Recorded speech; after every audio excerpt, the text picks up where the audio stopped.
Now, I give all these different reasons, and I think I can, as I look out in this audience, I can see you all sort of thinking it and processing it in your own minds. And what I want to say is the narrative is really important. And that means the conclusions, the understanding, the rankings. That's what the narrative is, because that will have a great impact on the degree to which governments adjust their policy on markets and the degree to which publics have confidence, don't have confidence in markets, and also the degree to which the things that need to get fixed actually do get fixed. And this will affect all areas of the economy, including energy. And we will ask, what form will the activism take? Does it strengthen the institutions for a well-functioning economy? Or does the activism, the response, take steps that actually stifle economic growth and trade in the longer term? We're only beginning, really, to think how the global economy is changed by what's happened, but it will not operate in the same way as it did prior to the crisis. I want to emphasize that it's clear, if we think about it, that this crisis has speeded up changes that have already been unfolding in the world economy. Relationships are different. Reminded today, as President Obama is in China, that this, to me, is very evident in the changing balance in the relationship between the United States and China. Now, we need to be candid, as so often happens in human affairs, and we can recognize, and this crisis has demonstrated, that thinking and institutions have trouble keeping up with the realities and pace of change. And that's one of our challenges, is to catch up. And I think these discussions in and around APEC and Singapore and International Energy Week are a contribution to bringing our thought up to date and trying to catch up with what is happening and what will happen. And we certainly need to do it when we turn to energy, because the energy agenda is really complex. Reliability and price, basic to economic growth. Security, also basic to economic growth. But security has a cost to it. Security, like everything else, has a price. And the carbon agenda, environment, climate, basic drive. We heard it from Tony Blair, create a new energy system, new energy market. This too has a price. Curves that say it is free are misleading. It requires investment and focus. So in terms of energy right now, we're in the period of what we might call the long aftershock, because we've had the double shocks of 2008. We had the price shock, $147.27 a barrel, and the shock of the recession. The reality is oil is 40% of world energy. It's central. So starting point is, what's the future of oil? We at CIRA are pretty confident, despite predictions of peak oil, that the world is not running out of oil. In fact, around 2004, as we started to hear all this discussion about peak oil and running out, and as we started to see the surge of demand from Asia, I found myself going back, as I sometimes do, to the pages of the prize, and I found that actually this current period is the 5th time that the world has run out of oil. The first time was in the 1880s, and the last time before this time was in the 1970s. We don't see it. We look at our IHS CIRA databases, over 1,000 oil fields. We don't see the kind of decline that people talk about. We see 4.8 trillion barrels of recoverable reserves, of which about a little over 1 trillion have been produced.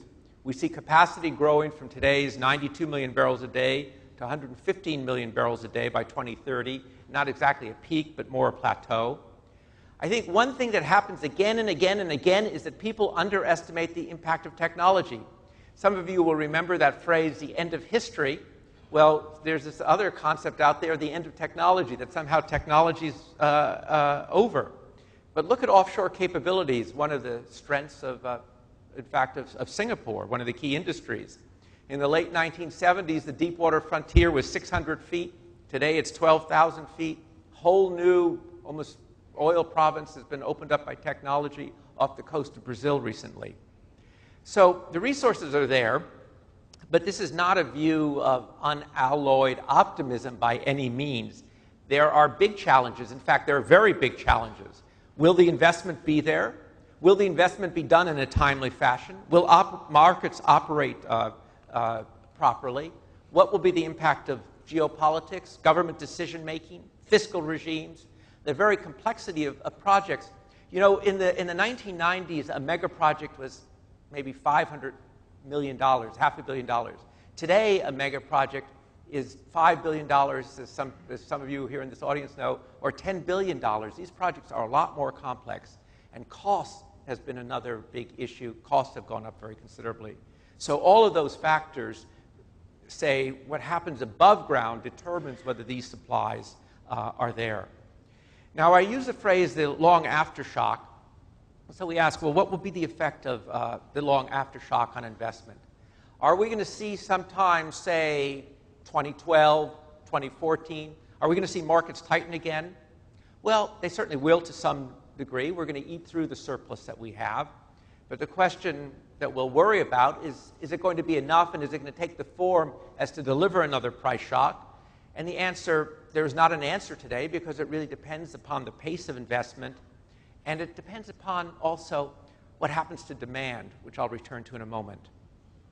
But let me give you a little bit of context.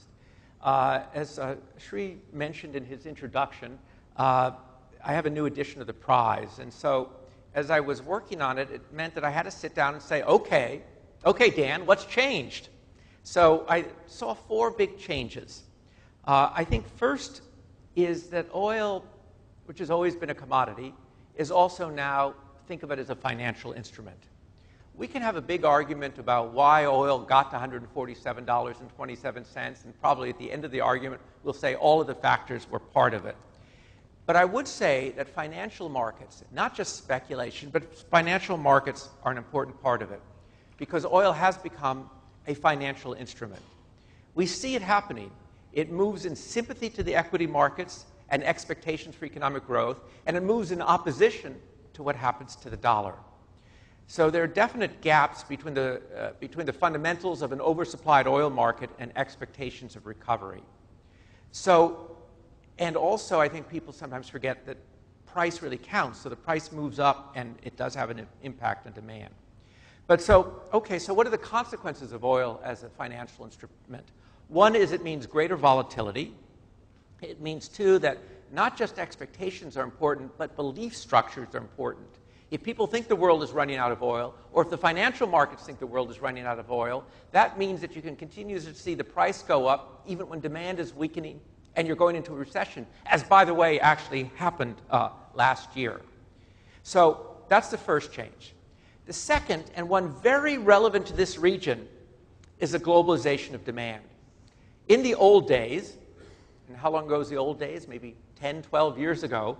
In the old days, when we talked about world demand, you're mainly focused on the OECD, the traditional industrial countries. That's changed. Between 2000 and 2007, 85% of the demand growth, 85%, was in the emerging markets, on a scale that was getting bigger and bigger. We believe, actually, in the industrial world, we've reached what we can call peak demand. And that happened in 2005, and now demand is going to come back after the recession, but it's never going to get back to that level of 2005. So the demand growth, it's all going to be concentrated in the emerging markets, and that's what we have to watch. This has implications for industry strategy, for the need for investment, for geopolitics. It changes, shall we say, the political geography of oil. You know, traditionally, oil was seen as a kind of north-south issue, almost the epitome of a north-south issue. But today now, it has an east-west dimension. And it's important in this forum to reflect upon that.